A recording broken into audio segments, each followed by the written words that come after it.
ए भाई, जब तू नहीं नहा रहा है कम से कम नल तो बंद कर दे। ये गवर्नमेंट का पानी, मैं नहाऊं या बहाऊं? तू क्यों बीच में दखल देता है? एक मिनट, ये पानी ना मेरे काम आ रहा है ना तुम्हारे काम आ रहा है। अरे किसी का भी काम आ गए, तू बीच में क्यों होशियारी दिखाता है? अपने काम कर। एक मिनट, क्यों पानी का खून कर रहे हैं आप? पानी गिरता है तो गिरने दे, तेरा बाप तो क्या जाता है? तू अपने काम पे जाता है कि नहीं? हाँ, अबे साले, बाप का नाम लेता है? हाँ? चल बैठ नीचे नल के, नहीं तो जमीन में गाड़ दूंगा, समझा? यार विजय, ये तू क्या कर रहा है? अबे गेंडे, आइंदा अगर कभी मैंने देखा कि नल से पानी बह रहा है और तू साबुन लगाकर किसी से शेरशायरी कर रहा है तो तेरी ये चर्बी है ना पिघला कर रख दूंगा, समझा? विजय, पानी जैसी छोटी चीज के लिए इतना गुस्सा? हाँ, ये छोटी सी बात नहीं है मेरे यार। अगर तुझे इस बात की गहराई को समझना है तो चल मेरे साथ मेरे गांव में। मैं तुझे पानी की एक एक बूंद की कीमत समझाता हूँ। अरे जीने के लिए जितना जरूरी खून होता है ना, उतना ही जरूरी पानी होता है। अरे पानी का बंदोबस्त करने तो मैं यहाँ आया था शहर में। काश भगवान ने मुझे इतना गरीब न बनाया होता तो आज ये दिन देखना ना पड़ता। मतलब ये कि काश मैं तेरी मदद कर सकता, लेकिन क्या करूं? मैं तो खुद रोज कुआं खोदता हूं, रोज पानी पीता हूं। अरे यार, तूने तो मुझे सर छुपाने के लिए जगह दी है, लेकिन तू मेरे पैसों की फिक्र मत कर। मैं नौकरी करूंगा, मेहनत मजदूरी करूंगा और मेहनत करके अपने पैसे जमा करूंगा। लेकिन विजय, शहर में नौकरी इतनी आसानी से नहीं मिलती है। अरे ढूंढने से भगवान भी मिल जाता है, तो नौकरी क्या चीज है? हाँ? विजय, तू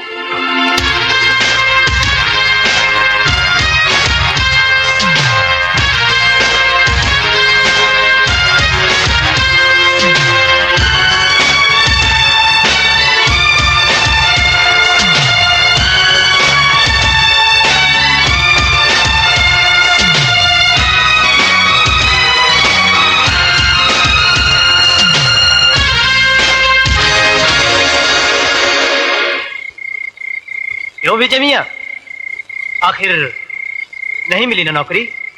अरे नहीं मिला तो क्या हो गया मैन, आज नहीं तो कल मिलेगा, कल नहीं तो परसों मिलेगा। जॉन अंकल, नौकरी कैसे करेगा जब सेहत ही नहीं रहेगी? क्या हो गया इसकी सेहत को? सुबह नाश्ते के बगैर चला जाता है और रात को भूखा सो जाता है। देखो सनी बॉय, ये भूखा रहने वाला मामला बिल्कुल रॉन्ग।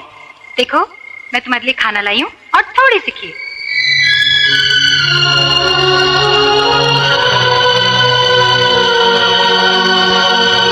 ए भाई, ये गरीब लोग का चाली है।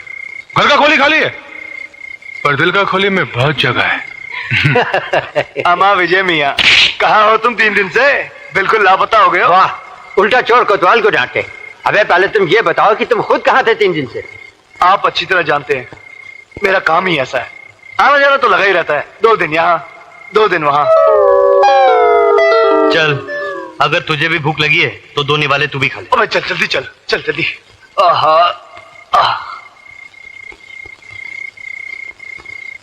इस लड़के का जो खोएला पैसा है ना, वो इतना है कि उतना पैसा जमा करने का हम लोग सोच भी नहीं सकते। इम्पॉसिबल।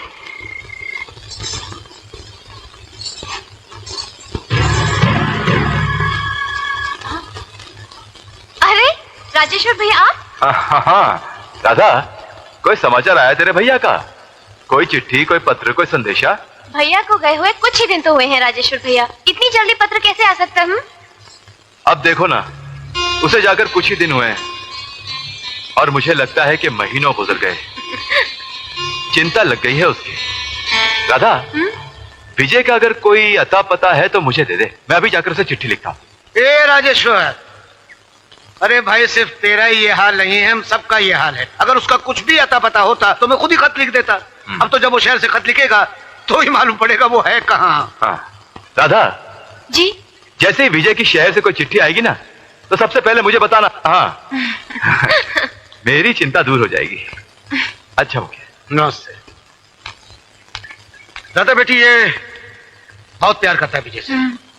वो सुसरा विजय का तो कोनो पता नहीं चला भैया, मगर एक नई बात का पता चल गवा है। वो कह रहे वो सुसरा विजय की बहन जवान हो गई है। जवानी का हिस्सा उभरता तूफान था भैया कि हमरी तो नस नस मा। हे राजेश्वर, अपनी आंख का ढक्कन बंद रख। हाँ, आंख रख सिर्फ गांव की जमीन पर। हाँ, जिस दिन वो जमीन हाथ लग गई, वो नई नई जवानी से गदराई हुई लौंडिया को भी सलटाई देंगे। हाँ, सलटाई देंगे।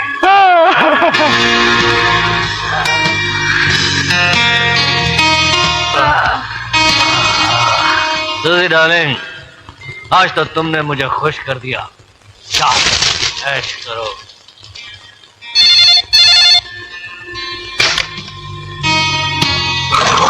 हेलो लंकेश्वर। हाँ लंकेश्वर, बोलो क्या बात है? निरंजन, हमरी वो गांव की जमीन का सौदा तो तुम कर गए, मगर अब की बार पैसा नहीं भेजा। अरे भैया, करोड़पति बाप का बेटा हूं मैं। जब चाहूं बाप की तिजोरी से जितना मर्जी पैसा निकाल लूं। तो फिर डालो अपना बाप का तिजोरी में हाथ निरंजन, और हमरा पैसा भिजवा दो। तुम फिक्र मत करो, तुम्हारी इंस्टॉलमेंट पहुंच जाएगी। ओके?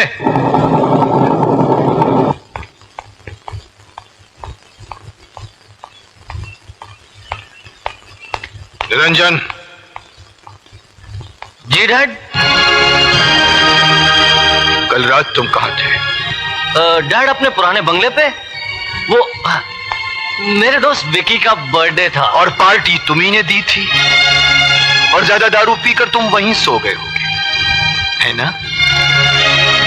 बेटे, तुम गुमराही की जिस सड़क पर चल रहे हो उसकी मंजिल ठीक नहीं है। मुकद्दर ने तुम्हें दौलत दी है तो इसका मतलब ये तो नहीं कि तुम उसे दोनों हाथों से उड़ाओ। रहा सवाल तुम्हारे दोस्त और दोस्ती का, तो बरखुरदार जहां दौलत की रोशनी जगमगाती है वहां परवाने आ ही जाते हैं, मगर जैसे ही रोशनी बुझती है परवाने भी गायब हो जाते हैं। वैसे ही जिस दिन तुम्हारी जेब में नोट नहीं होंगे, तुम्हारे ये दोस्त भी नहीं होंगे, कोई तुम्हें पूछने वाला भी नहीं होगा। ओके ओके डैडी, आज से उन दोस्तों से मिलना जुलना बंद, ठीक है? अच्छा डैडी, मुझे हाथ खर्च के लिए कुछ रुपए चाहिए। फिर रुपए? अरे पिछले हफ्ते ही तो मैंने तुम्हें 50,000 रुपए दिए थे। डैडी, महंगाई कितनी बढ़ गई है आपको मालूम है? 50,000 रुपए में हफ्ते भर का खर्चा चलाना बहुत मुश्किल है। डैडी, वो जज का बेटा खतौड़िया, वो 20-20 हजार रुपए एक दिन में खर्च करता है, और वो राजू मिनिस्टर का बेटा 50-50 हजार रुपए यूं उड़ा देता है। दुनिया भर के बेटे क्या करते हैं ये मुझे नहीं मालूम बेटा, मगर तुम जो कुछ कर रहे हो वो गलत है, गलत है, गलत है। कभी पसीना बहा के 1 रुपया कमा के देखो बरखुरदार, तो जान जाओगे कि दुनिया में पैसा कमाना कितना मुश्किल काम है। डैडी, कभी कभी मुझे लगता है कि आपको औलाद से ज्यादा दौलत प्यारी है। नहीं, बाप की सबसे बड़ी दौलत होती है उसकी औलाद, मगर मैं देख रहा हूं कि मेरी औलाद एक ऐसी दिशा में जा रही है जिसका अंजाम ठीक नहीं है। अपने आप को संभालो बेटे, वरना एक दिन ऐसी गहरी अंधी खाई में जा गिरोगे जहां से मैं तो क्या तुम्हें भगवान भी नहीं बचा पाएगा। अपनी वक्त है, संभालो संभालो अपने आप को। Good morning sir. Good morning. आज मजदूरों की पगार का दिन है। मैं बैंक से 10 लाख रुपए लेकर आया हूँ। ओह यस, आप गिन लीजिए। जिन पर विश्वास होता है वहां रुपए गिनने की जरूरत नहीं पड़ती। आओ चले।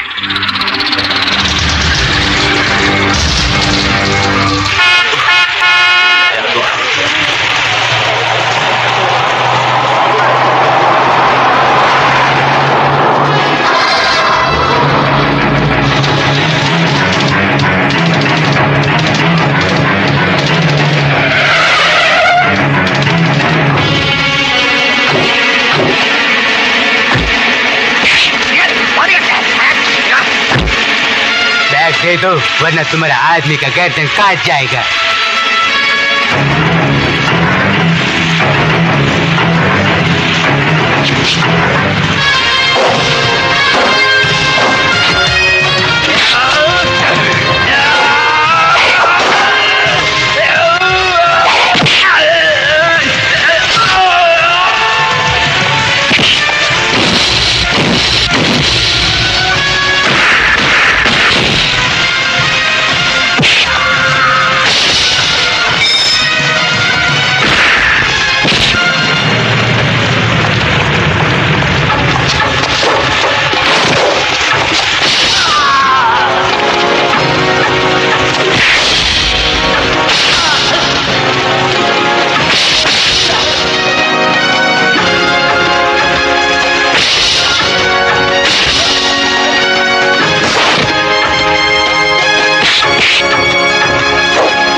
ये रहा आपका बैग।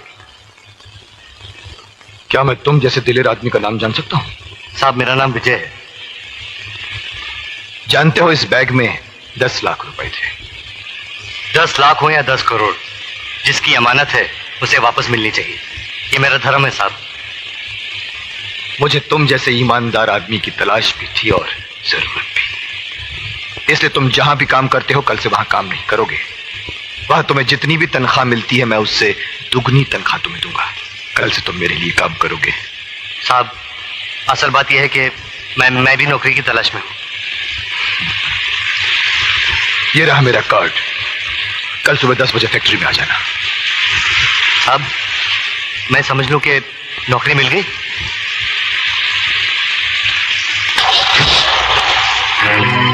एक मामूली सा काम भी नहीं कर सके तुम लोग। एक बैग छीन के लाने के लिए कहा था, वो बैग भी छीन कर नहीं ला सके तुम लोग। वाह बेटे वाह, तुझे आज अपनी औलाद कहते हुए भी मुझे शर्म आ रही है। अरे दुनिया का बड़े से बड़ा चोर डाकू भी अपना घर छोड़कर डाका डालता है, मगर तूने तो अपने बाप की दौलत पर ही डाका डाल दिया। अपने बाप को लूटना चाहता है तू। बाप जब बेटे की फिक्र नहीं करता तो मजबूरन हम जैसे बेटों को ऐसा रास्ता अपनाना ही पड़ता है। खामोश। तेरे उन अय्याश और गुमराह दोस्तों पर लुटाने के लिए हराम की दौलत नहीं है मेरे पास। अरे क्या नहीं दिया तुझे मैंने? घूमने के लिए गाड़ियां, रहने के लिए आलीशान मकान, नौकर चाकर और एक अमीर बाप के बेटे का नाम दिया है तुझे मैंने। और तू आज अपनी गलती की माफी मांगने के बजाय ऊंची आवाज में मुझसे जबान लड़ा रहा है। डैडी, वो जमाने गए जब बेटे बाप से ऊंची आवाज में बात करने से घबराते थे। ये 20वीं सदी है। हर आदमी अपनी मर्जी से जीता है। अपनी मर्जी से जीना चाहता है तू? अपनी मर्जी से तो जा, जी कर दिखा मुझे। अपनी मेहनत और पसीने की कमाई से 2 वक्त की रोटी कमा कर दिखा मुझे, तब मुझसे। मुझे कमाने की जरूरत नहीं है। आपकी दौलत पर मेरा भी हिस्सा है। आपके रुपयों पर मेरा भी हक है। कानूनी तौर पर आपकी एक एक पाई का मैं भी हकदार हूं।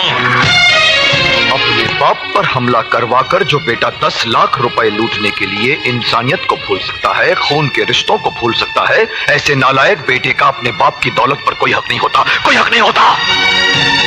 इससे पहले कि मैं तेरे खिलाफ कोई ऐसा कदम उठाऊं जिसके नीचे तेरी जिंदगी कुचल कर बिखर जाए, संभाल ले अपने आप, संभाल ले। ये मेरी आखिरी वार्निंग है तुझे। इसके बाद आइंदा ऐसी कोई तूने गलत हरकत की तो मैं तुझे अपनी जायदाद से बेदखल कर दूंगा।